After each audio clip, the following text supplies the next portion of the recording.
Olá, estamos aqui no quinto vídeo da leitura do livro Jesus e a Física Quântica, do professor Isidoro Mazarolo. Nós terminamos o quarto livro, o quarto vídeo, melhor dizendo, falando do ponto e contraponto, a espiritualidade superando a religiosidade. Espiritualidade dentro da ação poderosa, dinâmica do Espírito Santo, refletindo a prática do Evangelho de Jesus com transparência, com verdade, com amor, onde o alvo é a transformação própria e a transformação do outro, do nosso próximo, para que haja uma universalidade, um nivelamento do bem-estar de todo ser humano, de toda criatura amada por Deus. Então, e a religiosidade é autenticada pela ambição, pelo interesse dos líderes, pela hipocrisia, pelo cerimonialismo e pelo legalismo, onde práticas religiosas e onde indicações de princípios, entre aspas, servem muito para conduzir o outro, para manipular, para amedrontar e para a projeção daquele que está na liderança, e não visando o bem-estar do próximo. É preciso, então, a prática do Evangelho de Jesus, não somente frequentar a igreja, não se limitar aos cultos, à cerimônia, a ritos. A espiritualidade vem do ser, está no DNA da pessoa, transformada pelo Espírito Santo, porque recebe esse DNA de Deus, DNA de amor, DNA de perdão, de misericórdia, DNA onde o desejo do ser humano seja realmente viver bem, mas acima de tudo, promover o bem-estar de todo ser humano, de toda a sociedade. A espiritualidade, então, é a ação divina do Espírito Santo em nós, numa prática verdadeira de um evangelho transformador, esse evangelho de Jesus Cristo. A analogia, então, entre espiritualidade e religiosidade é aquela que nós vimos no quarto vídeo. Vamos lá. A proposta, então, do quinto vídeo é fundamentar nessa questão da verdade, da prática verdadeira do Evangelho de Jesus, em detrimento a simplesmente o rito, a simplesmente a coreografia teatral dentro dos cultos, dentro dos eventos, e a falta, na verdade, de uma transparência, de uma espontaneidade que vem do Evangelho de Jesus. Então precisa haver um equilíbrio daquilo que é transcendente, daquilo que vai nos emocionar realmente, entre a prática, entre a ação dinâmica em promover esse Evangelho de Jesus como ele promoveu. Isso tudo para superar essa liderança egoísta, a falsidade, aquelas pessoas que gostam muito do microfone, que gostam muito do status, que querem ascender religiosamente, ascender em relação a poder, em relação a dinheiro, e aí propõem uma religião de legalismo, de manipulação, de promoção do medo, da culpa, sem o Evangelho realmente que promove a justiça. É preciso, então, a sintonia entre a palavra e o ato no cotidiano da vida, entre aquilo que nós falamos e aquilo que nós fazemos no dia a dia. A religião só pode ser autêntica se realmente ela for construída na verdade. Muita coisa que é revestida de religiosidade está infestada de ideologia e de interesses pessoais.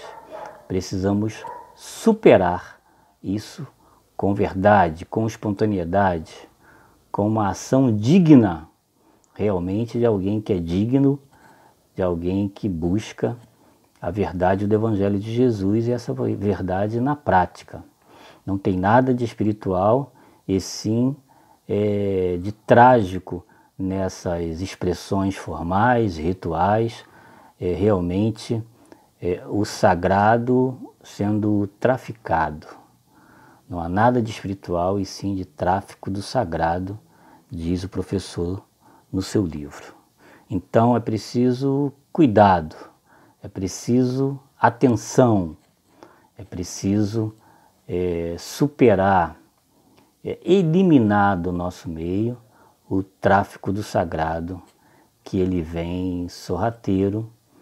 Eu mesmo uso essa linguagem, que é como o cupim na madeira. A gente passa anos sem ver o trabalho do cupim destruindo a madeira, quando vê está tudo podre, tudo acabado.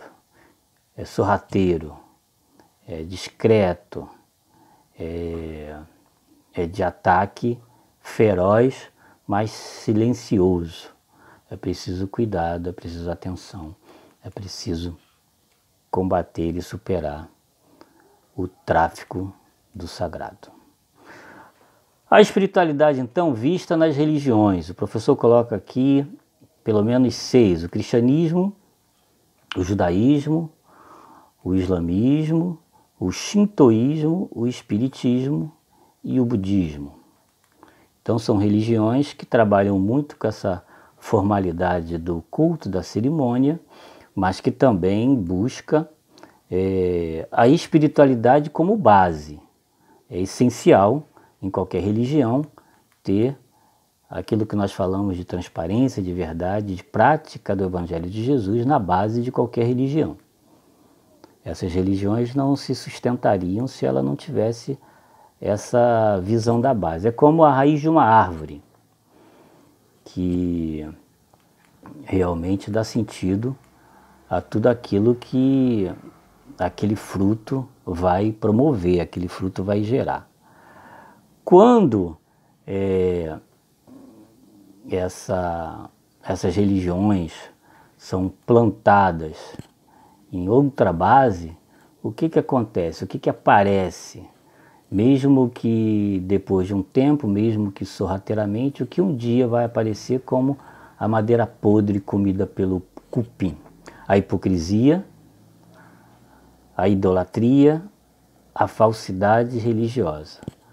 Então, quando a raiz não é a espiritualidade, o que a religião se torna? Idolatria, hipocrisia e falsidade. Então, o professor propõe no livro alguns textos que fala, por exemplo, que o religioso ele não pode estar a serviço de dois senhores, ele não pode ter ambição pelo poder, pelo dinheiro e se tornar um tirano se ele realmente quer servir a Deus. A proposta de quem serve a Deus é em espírito e em verdade, de coração aberto, para promover realmente aquilo que o Evangelho nos propõe. Então é preciso tomar muito cuidado, já vem desde a profecia do Antigo Testamento. Os profetas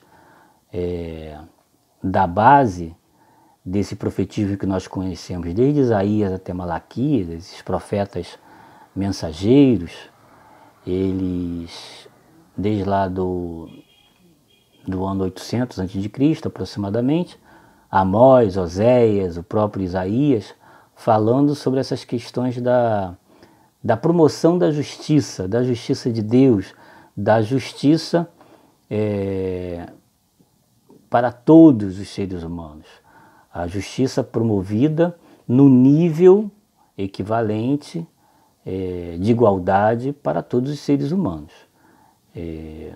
Isaías vai promover um texto muito interessante, até exortando como um grito de evangelização e de transformação dos interesses humanos, dizendo: vocês querem acumular riquezas após riquezas, terras após terras, campos após campos, e daí vocês vão tirar dos outros, e os outros morrerão, e vocês ficarão sozinhos diante desse mundo de coisas que conquistaram, desse mundo de coisas materiais que conquistaram, sem ninguém para compartilhar, sem ninguém até para trabalhar para vocês. Então o que adianta? As pessoas, quando estão